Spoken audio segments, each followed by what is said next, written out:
రాముగారి సినిమాలో శివ చూస్తే శివ అవ్వాలనిపిస్తుంది, సత్య చూస్తే జేడి చక్రవర్తి అవ్వాలనిపిస్తుంది, సర్కార్ చూస్తే అమితాబ్ బచ్చన్ కావాలనిపిస్తుంది.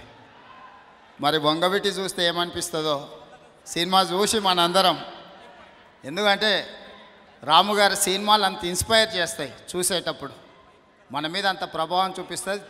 సినిమా చూసేటప్పటికంటే ఆ తర్వాత ఎక్కువ ఆలోచన చేసే విధంగా అనిపిస్తుంది. ఆ క్యారెక్టర్స్ మీద కానీ అక్కడ ఉండే పరిస్థితుల మీద కానీ ఇన్డెప్త్ డీటెయిల్గా దాని మీద వర్కౌట్ చేసి తీస్తారు. కాబట్టి వారి సినిమాలు చూడాలి, ఇంకా తీయాలి. ఇంతకుముందు ఏదో టీవీలో చూస్తుంటే ఏదో రాముగారు తీయాలి అంటున్నాను. తీయనని ఏమన్నా అన్నారా ఏమో నాకు తెలీదు.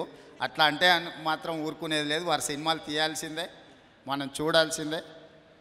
యూనిట్ సభ్యులకు, ప్రొడ్యూసర్ కిరణ్ గారికి, రాము గారికి అందరికి కూడా నా శుభాకాంక్షలు. ఈ సినిమా వంగవీటి కానీ అట్లాగే ఈ సినిమాలు బయోపిక్ అంటారు దీన్ని.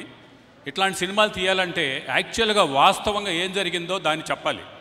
చెప్పగలగటం అనే దానికి చాలా ధైర్యం కావాలి. అలాంటి ధైర్యం ఉన్నది కాబట్టే